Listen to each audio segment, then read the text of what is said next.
নমস্কার বন্ধুরা, তোমরা সবাই কেমন আছো? আমি মৌ, আর মৌ রান্নাঘরে তোমাদের সবাইকে ওয়েলকাম। আশা করছি তোমরা সবাই ভালো আছো।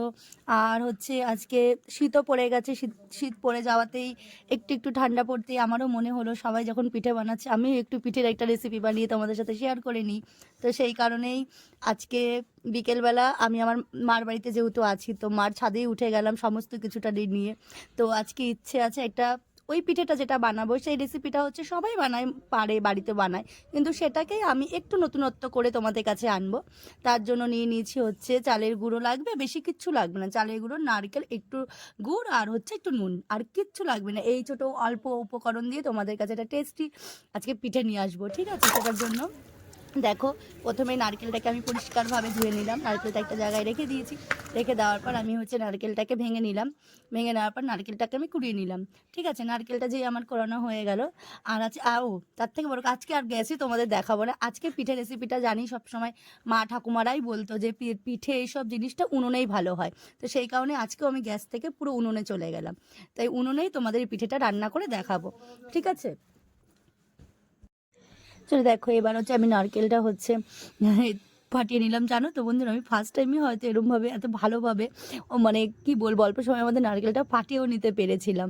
অন্য সময় যেমন নারকেলটা আমার অনেকটা সময় লাগে, ফাটতে চায় না ফাটা, কিন্তু আজকে দেখো বেশ খুব তাড়াতাড়ি আমি ইজিভাবে নারকেলটাও ফাটিয়ে নিয়েছিলাম। হ্যাঁ, তারপরে জানো না, আজকে আমি ছাদে ওঠার পর এত লোক এত কথা বলছিল, আমি বোঝাতে পারছিলাম যে কাউকে যে আমি কি করছি। সবাই ভাবছে পিকনিক করছে, এই করছি। হ্যাঁ, জানো তো, এইসব নিয়ে যাই হোক, নারকেলটা আমি কুড়িয়ে নিচ্ছিলাম। কুড়িয়ে নেওয়া হয়ে গেছে। তারপর আমি ওই গুড়টাকেও যে ছিল, গুড়ের চাকাটাকে, সেটাকে আমি কুচি কুচি করে দিয়ে কেটে নিলাম। একটা কাটার দিয়ে আমি ওটাকে কিছুটা পরিমাণে গুড়টা আমি ওটাকে কুচিয়ে নিলাম। কুচিয়ে নেওয়ার পর যে কুচি, এবার নারকেল আর গুড়টাকে আমি আলাদা আলাদা করে একটা জায়গায় রেখে দিলাম। একটা নারকেল আর গুড়টাকে রেখে দেওয়ার পর এখানে একটু নুন, আর আমি আলাদা না নারকেল একটা বাটিতে তুলে রেখেছিলাম, নারকেল কোড়াটাই তুলে রেখেছিলাম। ওই নারকেলটা দিয়ে না লাস্টে তোমাদের দেখাবো। ওই নারকেল কোড়াটা আমার লাগবে, কিন্তু পিঠেটা রেডি হয়ে যাওয়ার পর তারপর আমার নারকেলটা লাগবে, বুঝছো তো? ঠিক আছে, তারপর আমার দেখো অনেকটা ধোয়া হচ্ছিলো, উনুন আমি ধরাতে পারছিলাম না, অনেক কষ্ট করে যাই হোক ধরিয়েছি। কিন্তু তারপরে জানো না, আগুনটা যখন উঠেছে, এক আগুনেই আমি পুরো জিনিসটা পুরো পিঠাটাকে রেডি করে নিতে পেরেছিলাম। প্রথমে একটু কষ্ট হচ্ছিলো ধরাতে। হ্যাঁ, যে ধরানোর আমি নারকেল যে কোড়াটা কুড়িয়ে রেখেছিলাম সেটা আমি উনুনে দিয়ে দিলাম প্রথমেই। হ্যাঁ, উনুনে একটু নাড়িয়ে চাই, তারপর আমি গুড়টাকেও দিয়ে দিয়েছি। ঠিক আছে, এরপর আমি নারকেলটা কুড়িয়ে নারকেলের মধ্যে আমি যে গুড়টাকে ওই কেটে একটু রেখে দিয়েছিলাম, সেটাও আমি এবার দিয়ে দিলাম। দিয়ে আমি নারকেল আর গুড়টাকে একটুখানি অনেকক্ষণ ধরে নাড়িয়ে চাড়িয়ে, অনেকক্ষণ ধরেই একটুখানি নাড়িয়ে আমি একটা কি বলে, নারকেল আর গুড়ের যেই মিশ্রণটা, সেটাকে আমি তৈরি করে নিলাম। হ্যাঁ, যে অন্য সময় এটা দেখবে বন্ধুরা, যে নাড়ু করার সময় যতটা আমরা পাক দিই, এর ক্ষেত্রে না আমাদের অতটাও পাক না দিলেও চলবে। একটু যখন হয়ে যাবে মাখা মাখা, দেখতেই পারবে গুড় থেকে তো জল বেরাই, তখন যখন শুকিয়ে যাবে, তো আমি বেশি পাক দিইনি, যেরকম নাড়ু করি সেরকম একদমই করিনি। তো আমি জাস্ট পুরো হয়েছে একটু শুকনো শুকনো, তখনই আমি নামিয়ে দিয়েছিলাম, কারণ আমি বেশিক্ষণ ওরকম অনেক টাইম ধরে ওই পাকাইনি, কারণ এটা তো নাড়ু না, এটা তো পুরটা ভেতরে যাবে। আর যেটা আমি এরপর আমি পুরো ওটাকে যেরকম শুকিয়ে গেছিলো, তারপরে এটা আমি নামিয়ে নিয়েছিলাম। নামিয়ে নেওয়ার পর তোমার এই জিনিসটাকে নামিয়ে নিয়ে তারপর আমি কড়াইটাকে আবার ধুয়ে পরিষ্কার করে, তারপর আমি যেটা করবো, এবার আমি যে চালের গুঁড়োটাকে লাগবে, সেই চালের গুঁড়োটাকে আমাকে এবার গরম জলে দিয়ে ওখানে এবার আমাকে ওই ডোটা তৈরি করতে হবে। তো এটা আমি নামিয়ে পুরো একদম নিয়েছি। নামার পর আমি নতুন করে আবার কড়াই ফড়াই পরিষ্কার করে জল নিয়ে, জলটা তো জানি না, জল নিয়েছি, গরম হয়ে গেলে ওখানে আমি একটু বেশ খানিকটা নুন দিয়ে, নুন দিলে কি বলো তো, নুন দিলে ভালো লাগবে না, তো চালের গুঁড়োটা তো পুরোটা ভালো লাগবে না, নুন নুন হলে একটু ভালো লাগবে। তো আমি ওখানে নুন দিয়ে জলের মধ্যে চালের গুঁড়োটা দিয়ে ভালো করে ওটাকে পুরো নরম, জল দিয়ে ফুটিয়ে নরম করে নিয়েছি। চালের গুঁড়োটা নিয়ে আমি নামিয়ে নিলাম। নিয়ে এবার আমাদের আসল কাজ যেটা করতে হবে, পুরোটা নামিয়ে নেওয়ার পর এবার আমাদের তৈরি করতে হবে, ঠিক আছে? এই যে আমাদের চালের গুঁড়োটা রেডি করলাম, সেটাকে এবার আমরা সেই আগে দেখতাম যেরকম মা ঠাকুমারা বানাতো, তো যে পুলি পিঠা নাকি ভাপে পিঠা বলতো, তো অ্যাকচুয়ালি ওরকমই অনেকে আমরা নৌকা শেপ দিত মা, ওরা দেখতাম যে নৌকা টাইপের করতো। কিন্তু আজকে ওই নৌকা না করে আমি আজকে এরকমভাবে করে লম্বা, দেখছোই তোমরা, আমি একটু লম্বা আকৃতি দিয়েছি।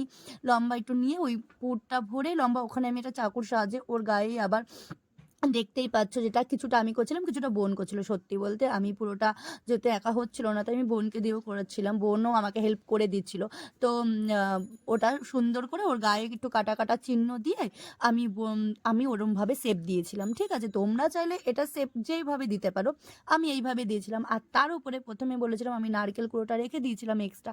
সেটাতে কি করেছি দেখো, আমি উপর থেকে প্রত্যেকটার উপর থেকে বানিয়ে নারকেল কোড়া আর কুচিয়ে রাখা যে আবার যে আমি গুড় রেখেছিলাম সেই গুড়টাকেও দিয়ে দিয়েছিলাম। প্রত্যেকটা মানে পিঠাগুলো আমি এইভাবে রেডি করে তার উপরে গুড় দিয়ে আর নারকেল দিয়ে প্রত্যেকটা একটা করে রেডি করে আমি রাখছিলাম।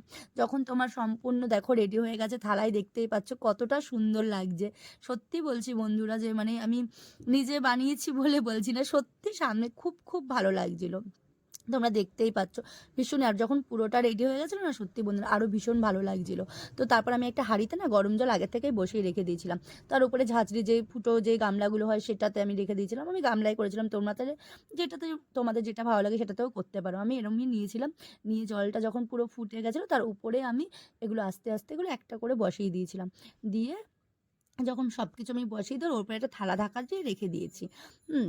তো এইভাবে একটা, একটা করে বসিয়ে দিয়ে তার উপরে আমি চাপা দিয়ে রেখে দিয়েছি। অনেকটা টাইম পরে আমি একবার উঠিয়ে ওই থালাটাকে দেখতে পাচ্ছ, থালাটাকে উঠিয়ে দেখলাম যে এখান থেকে দেখেছো তো পুরো কতটা পুরো যে ধোঁয়া যে উপর থেকে উঠছে, জলটা নিচে ফুটছে আর উপর থেকে ধোঁয়াটা উঠছে, তার মানে পুরোটাই ওটা এই স্টিমে না পুরো সিদ্ধ হয়ে যাবে পুরো ভেতরে। তারপর আবার আমি নতুন করে থালাটা চাপিয়ে রেখে দিলাম আরেকটু হবার জন্য। তো অনেকটা টাইম লেগে, হ্যাঁ, অনেকটা টাইম দিতে হবে। এবার দেখছো তোমরা পুরোটা রেডি হয়ে গেছে।